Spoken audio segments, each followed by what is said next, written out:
justice and more for our great state than I ever thought was possible.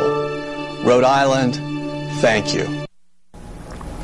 Now, joining us live in our studio is Eyewitness News political analyst Joe Fleming. First of all, just your reaction to this spot. An elegant spot for the congressman. He bowed out very gracefully, explained that with his father's passing away, things are changing in his life, and he's going in a new direction. So I think he did a beautiful job explaining why he's not running. What's your reaction when you heard this? I was surprised but not shocked. I think with all the personal problems Patrick Kennedy's had the last couple of years, that's been growing on him. He's trying to get his life more in order, and running for Congress would be very difficult this year because it looked like he was going to be facing a very tough re-election campaign. So I think he did what he thought was best for himself. Now, this comes right on the heels of our Target 12 Investigators poll that we just ran. It was very interesting. Let's kind of rehash that a little bit for everybody, what we found out. And we targeted Patrick Kennedy in that Yes, we looked at Patrick Kennedy in the survey that we did, and we found statewide only 35% gave him a favorable job rating, while 62% of the voters in the state gave him a unfavorable job rating, rating him as either or poor. When we look at it in the congressional district that he represents, his numbers went up to 42% favorable and a 56% unfavorable. For a person running for re-election, those are not very good numbers. Right. And then what we did was we asked the voters of Rhode Island, would you vote to re-elect Patrick Kennedy, the congressman in the state of Rhode Island? And those numbers were very much showing that he could have a very difficult re-election campaign. Only 35% of the voters said they would vote to re-elect him, and 28% said they would vote to replace him. So the voters in the first district were going to consider another candidate for Congress this year. You know, Joe, he has never seen numbers like this because his popularity has really been high all these years. Patrick's toughest race was his first race when he won the congressional seat against Dr. Vigilante. It was a very difficult race for him. At the end, he pulled away and won it very comfortably. Since then, he's won every race 60-40 or better than that. So it looked like this year could have been the race of his life if he stayed in. But I think he looked at his life and decided it was time to make a change. Do you think also, too, that this was just a race that maybe Patrick Kennedy could not win? It's really too early to tell that, but the signs were there that he could have had a very difficult campaign. Mm-hmm. He would have had to work extra hard in this type of campaign. And I think there is that possibility. He may not have been able to win this race. All right, let's talk about some of the names because I think that's what's going to happen tomorrow morning at the coffee shops around Rhode Island. You know, who's going to jump into this race? Let's talk about John Laughlin first, who has already announced he's a Republican. What does that mean for him, just fundraising? Well, I think fundraising, it hurts him greatly because running against Patrick Kennedy was an easy way to raise money.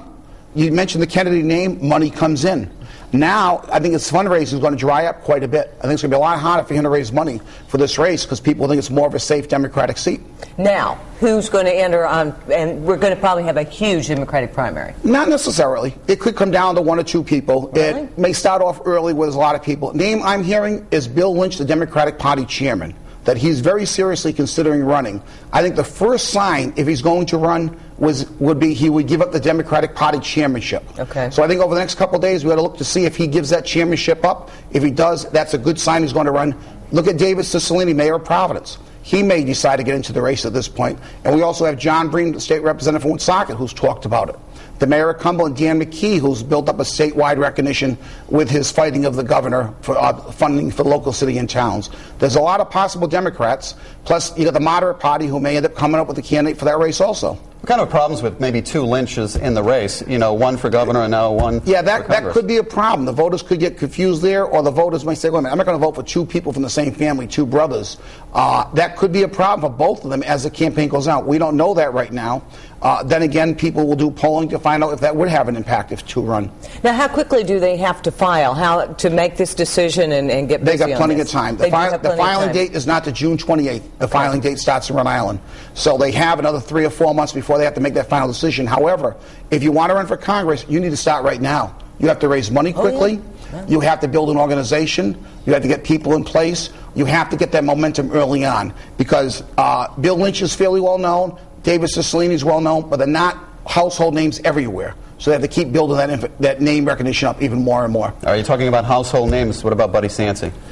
Buddy Cianci would be a wild card if he got in. I would see Buddy coming in as an independent. I think Buddy enjoys his radio show at this point, so I'll be kind of surprised if he ran. But with Buddy, you never underestimate him for anything. You never know where he's going to pop up. Oh, that's absolutely true. Now, back to Patrick again. Do you think he'll move out of Rhode Island? Do you think some changes may be made there? Do you think that may happen? That's a possibility. I have no idea what he's personally going to do. I think Patrick's going to look to get his life in order and look to help people still down in the future. People have talked in the past, maybe Patrick Kennedy could be involved with the Peace Corps or Special Olympics. They're two things his families were heavily involved in. So we may see him go that type of route. And if he does, he may move out of Rhode Island. Joe, over the years, we've heard Patrick Kennedy's supporters say he's brought so much money into the state of Rhode Island because he's been on powerful committees like the House Appropriations Committee. Exactly. So what does that mean for Rhode Island now with someone who has been in Congress for 8 terms? Well, obviously, the new congressman from Rhode Island, Democrat or Republican, is going to have no seniority going in. So that's going to hurt Rhode Island as far as getting things. When you have somebody on appropriation, it's a lot easier to get money into the state for special projects. Without somebody on appropriations committee, it's going to be a lot harder. Jim Langevin has a good deal of seniority, but not to the point where Patrick Kennedy was. A lot of attention will be pointed to us once again now that Patrick is stepping down. So it's an interesting political season. This 2010 looks like it's going to be a very interesting year. Polling numbers already show the voters are angry, and I think Channel 12 is going to keep up with a lot of the surveys to keep the voters informed of what's going on this year. What about Scott Brown? Do you think any of that played a part in this? I don't think this played a part in Patrick's decision. I think it may have played a part in the voters' opinions when they looked at Patrick overall and had a second thoughts about him. But I don't think it played a part in Patrick's decision whether he should run or not run. It's all about the timing. Our poll, it's all about the timing, especially in politics. Absolutely. Isn't it, Joe? Absolutely. All right, thank you. We want you to